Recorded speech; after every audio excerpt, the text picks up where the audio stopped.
The Bible teaches really clearly that we are passionately loved by God, so much so that he allowed his only son to take on our sin and be killed so that we could have a relationship with God. So if this is true, then why do so many of us not feel worthy of love? And why do we feel like we don't have value in this life? Well, we're going to unpack all of that today. I'm joined by GMA Dove Award nominated artist, songwriter, and worship leader, Sarah Kroger. Hi. Thanks so much for joining us. I'm so excited to be back with you guys. Happy to be here today. It's great to have you back, and I'm so excited about this conversation because I think it speaks to the core of what most of us are dealing with today. That's so and true. why is it? So let's just dive in. Like, why is it? Let's go deep. Yeah. Why do we feel like we don't deserve love? Yeah.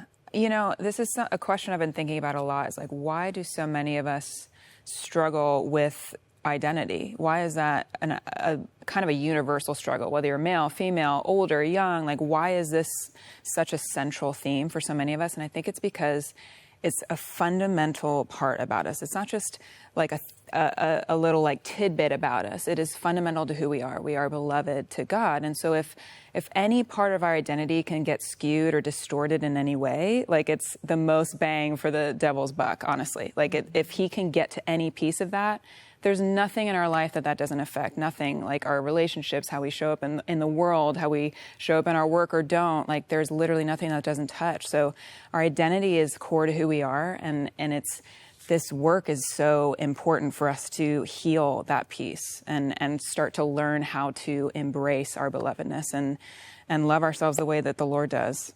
I think even workaholism, like if we don't think that we are loved, then we're always trying to earn it and we never feel like we're enough. So it's the hamster wheel that you can never get off of. Exactly. Now, I know this was something for you. Like you actually started a personal journey to understand your belovedness. Tell me about that and how it ties into Henry Nouwen.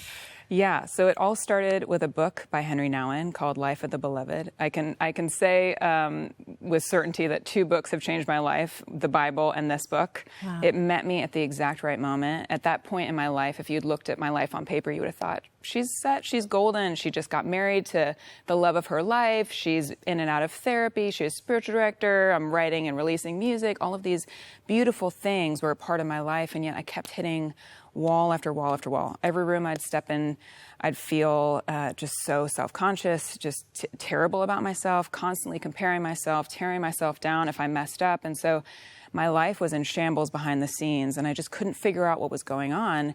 This book kind of made it clear to me it was an identity issue. The whole premise of this book is basically every day you're bombarded by this noise, the voices of society, of lies that you believe, fears that you have, doubts that you have, telling you who you are. And what would it look like if you could still that noise and listen to the voice at the center of your being that says, you are my beloved one? Like, how would your life change if you lived out of that place rather than the noise? And it just set me on this journey of trying to intentionally own my belovedness. It has not been an easy journey. I'm still very much on that journey. And some days are better than others, but it has been the most beautiful season of my life, I would say, with the Lord. Just learning how to not only love myself, but like myself. And sometimes we don't want to go on that journey because we don't want to face our own inner pain or situations that made us feel unworthy. And sometimes it feels selfish to even pursue learning that you're loved, but we really can't love anyone else if we don't love ourselves. Exactly. That's where it all starts. And Jesus makes that pretty clear. Love your neighbor as yourself is a huge part of it. I think that scripture verse that we maybe skip over sometimes or don't pay attention to, like love others, but it's not selfish to learn how to love yourself. I think that's a big thing that I've been recognizing as I've been sharing this message is that's not selfish, actually. And that's a lie from the devil if you think that it's selfish to learn how to love yourself. The Lord wants to give us abundant life. He made that very clear in John 10:10. I came that you would have life and have it abundantly.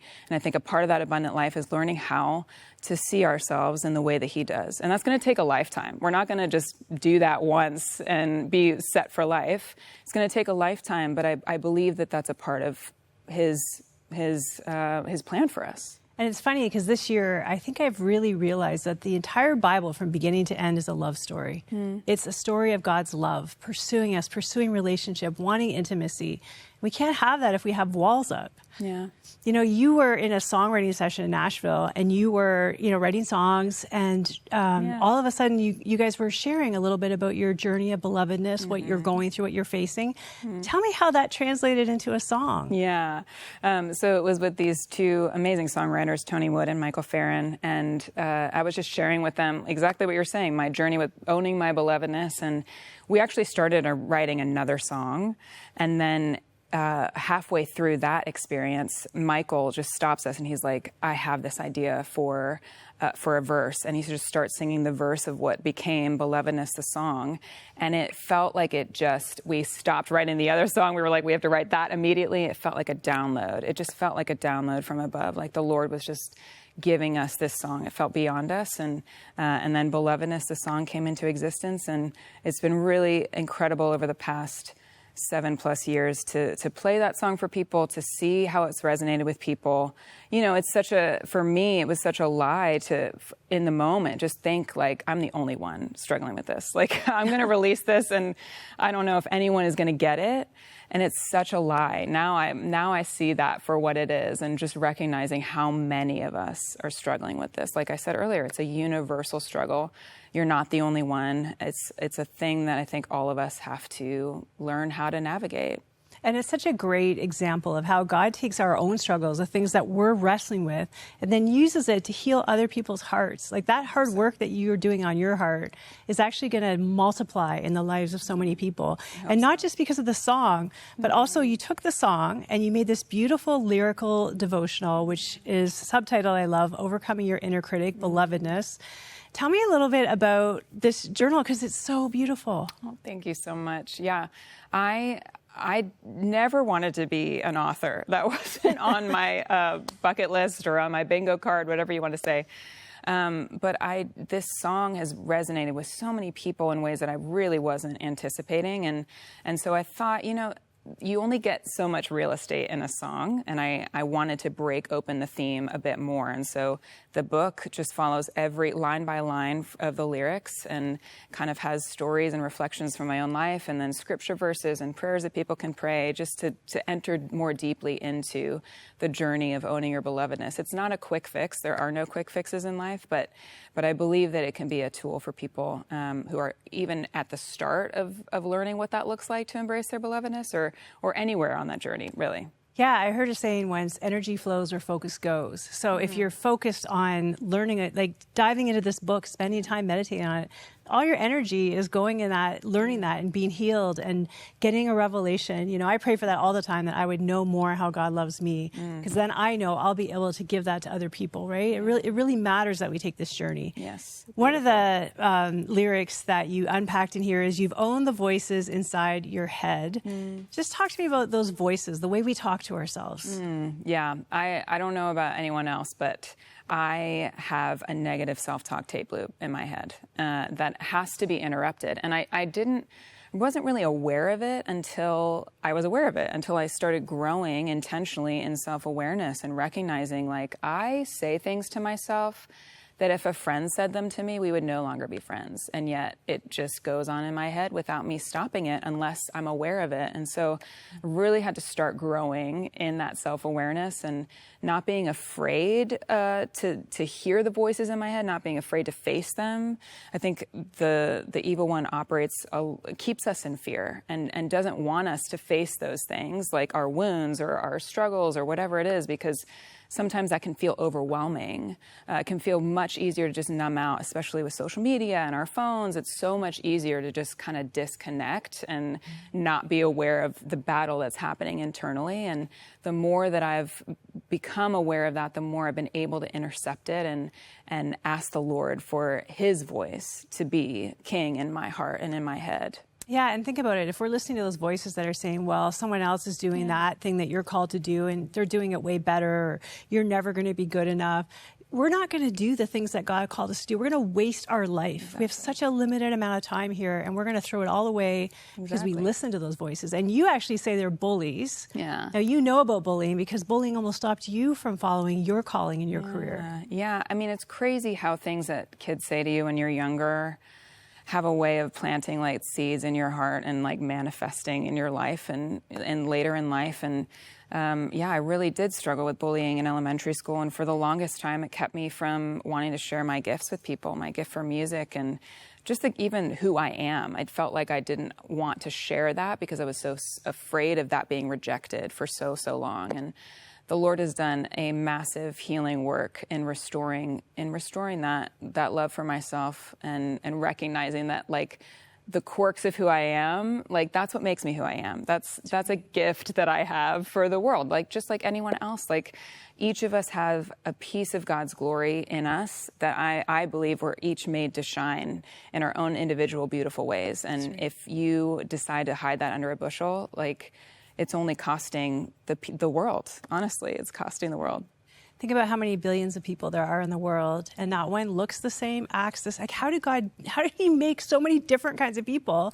It shows you that he loves our diversity. He loves our differences. Exactly. He celebrates them. He loves the creativity of how he created us. Exactly. Wow, if we could just get that, how will we love each other so much different? I know. Each of us reflecting a different side of his heart and his beautiful creativity. Yeah, it's beautiful. Okay, so my favorite line here, I mean, there's so many I want to unpack, but we're not going to have time to do the entire book. I know, it's okay. But this one I really loved. I smiled when I made you. Yeah.